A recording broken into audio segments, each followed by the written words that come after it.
Hey guys, how's it going? Kripparrian here. Today I want to give you guys basically the understanding, the comparison between the first two giant auto chess-like releases. Now, one is going to come from Riot. It is their Teamfight Tactics. It's codenamed TFT.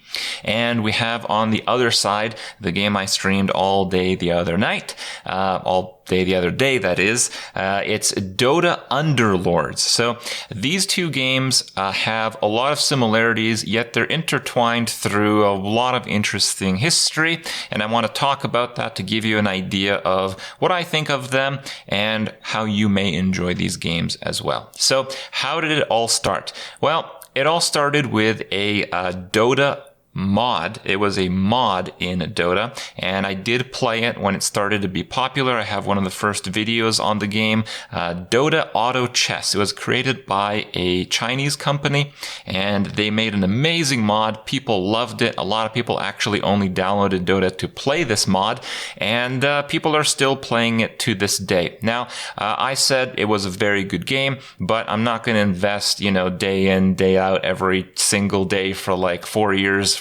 plus, which is basically my requirement to get really into a game, on a mod of a game. It just, it doesn't really have a solid core for its future. It's very hard to control your game if it's a mod in another game. So based on that, I didn't go too hard on the auto chess mod. Now, with that said, that same company has released a mobile version, but because they don't own the Dota IP, they were not able to have the exact same game on mobile because, well, they don't own the characters. So they had to come up with their own characters. It doesn't really feel like the same game because basically intellectual property IP is completely different. They just made it up. Now, with that game being extremely popular, with that mod of the game being extremely popular, it seems like a number of game studios are going to try to release games in the auto chess genre. Now,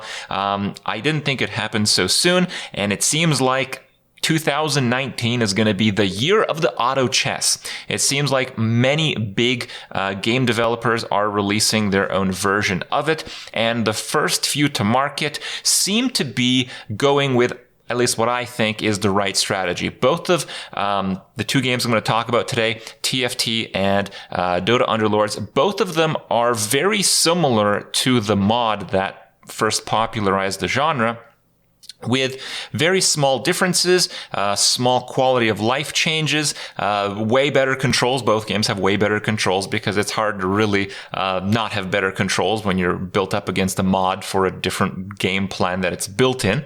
Now, with that said, it's been a lot of fun to play both of these games in the last few weeks, and it seems like there's going to be a lot of action in the next few weeks. These games are going to go head to head. People are going to love them both, I guarantee you.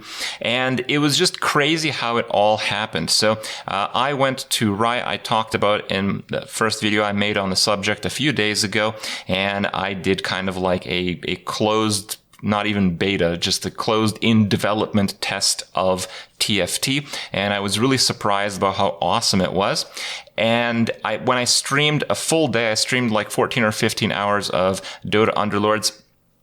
For that release, there was no notice of it at all. Now, to give you a counter example, the last game that Valve, which is the developer behind Dota and Dota Auto Chess and Artifact, that last game, Artifact, had an insane amount of beta access. I got on what I thought was a pretty reasonable point in the Artifact beta, but it just so happened that people had already been playing closed Artifact beta for a year, up until even I got it. And it wasn't even a point where I could actually stream the game. That's crazy, right? Now with Dota Underlords, they did a complete 180. And basically, I learned about the existence of Dota Underlords,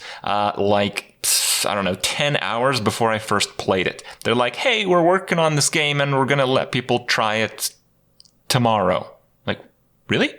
Okay, so yeah, it was a lot of fun to play, obviously, and Now we'll get into the comparison, the good things that each of the games do, especially compared to the core, which is the Dota Auto Chess mod. But with that said, both of these games are in the development status. So the TFT game, I can't give you guys any actual footage from it. It's full NDA. There's an embargo, and that probably won't happen, tomorrow even. Okay, but you'll get it on this channel when it can be given to you guys.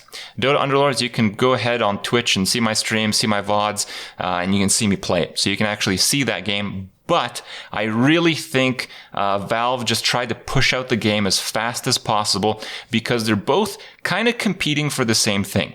They're both trying to be the established core vanilla gameplay experience in the auto chess genre. In other words, both games are trying to be the Hearthstone of the card game space, right? Now, of the Dota Auto Chess space for comparison.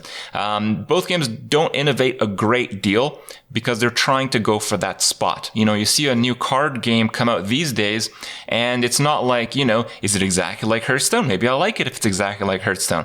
Card games these days, they try to be different. They try to do something specifically different. And through that difference, they can attract, people to play the game. That's not the case for the Dota Auto Chess genre because it is such a young genre.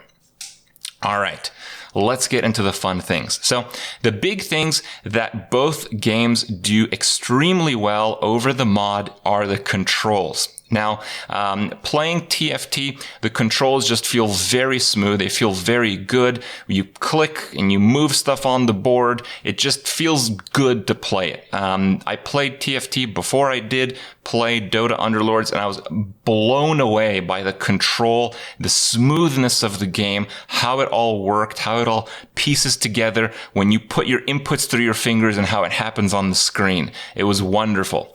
Now, the other night, I played Dota Underlords, and it was even crazier, I would say. The controls, obviously, very smooth, obviously much better than the mod, obviously very intuitive, but it's pretty clear to me that, I don't know if it's been announced, I certainly don't know it for a fact, but it's pretty clear to me as a game player that Dota Underlords will be on mobile. And the way I can let you guys understand this is I didn't bother learning a single hotkey, even though I played the game for like 17 hours total. Okay, so that's pretty insane.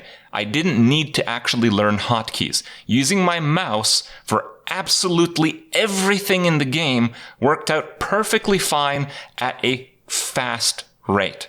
So it was really awesome in that regard.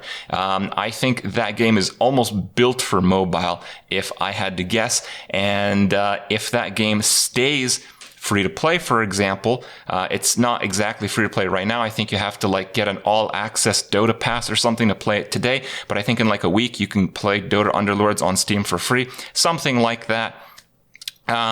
If it stays free, it's going to kill on mobile. It's going to be so good on mobile.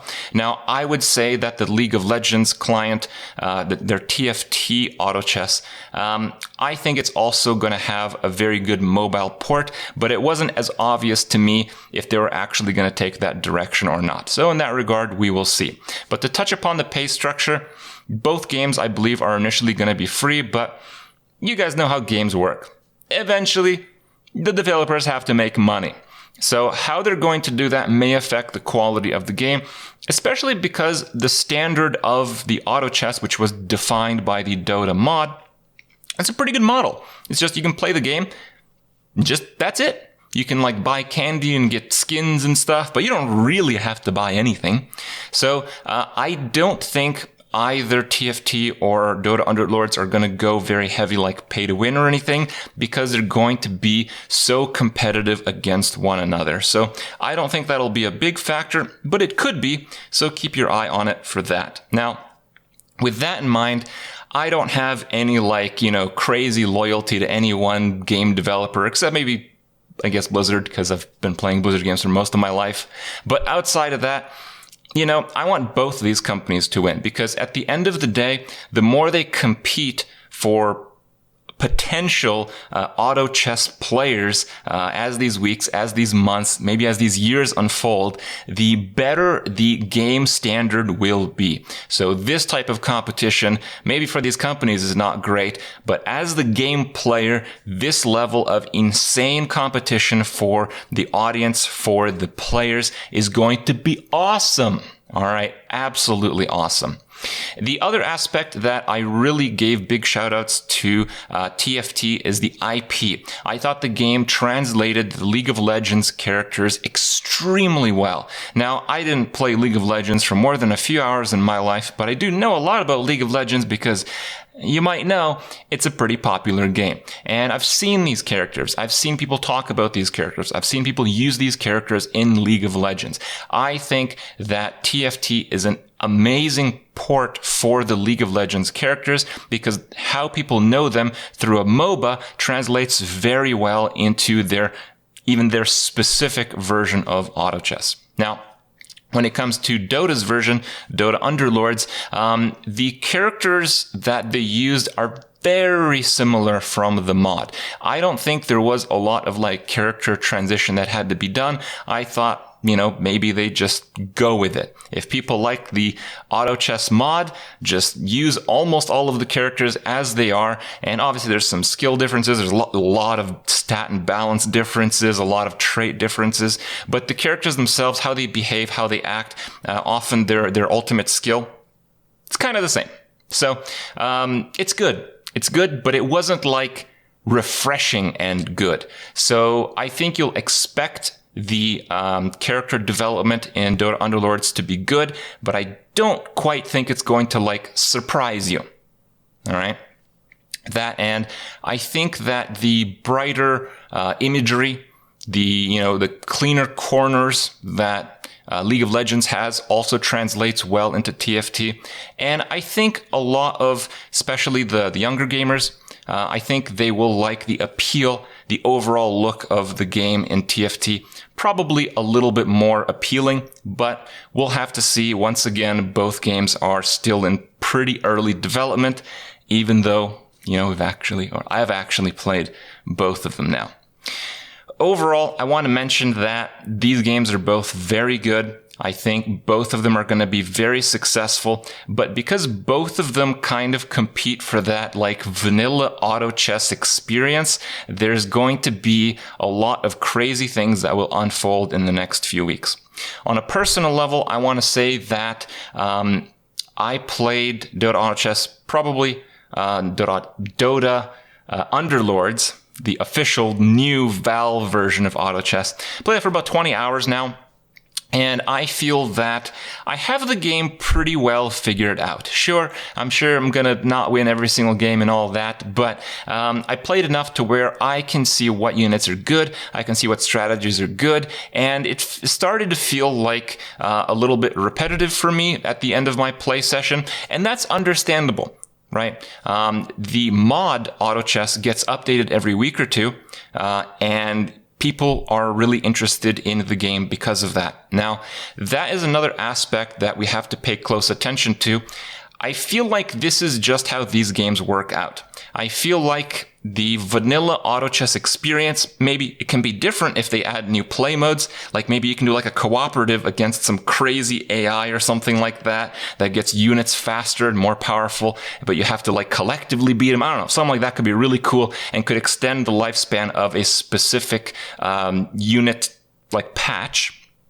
But I feel that, in general, the auto chess genre of game needs to be updated quite regularly for it to be fresh. Obviously, people are not going to play 20 hours in one day like I just did. But people are going to play 3, 4, 5 hours a day, maybe every day except 1 or 2 of the week. So I think around that time investment, people are going to expect something fresh. I think the auto chess genre kind of demands an update cycle of 1 to 2 weeks for the general player base to feel entertained. Now, are these companies going to do that? we'll have to see. They're still developing the game as we go, so we'll have to see once they have a finalized version what update cycle they will use, but that's certainly something you should keep your eye on, and I'll let you guys know how things are going. Overall, I've had a blast checking these games out. I honestly don't know if I'll switch to either one of them permanently or anything like that. I think you guys should expect generally Hearthstone content for the time being, but it's certainly something that's on my radar, and I'd love to see what's coming up. So let me know what you think, and I'll see you guys in the next one.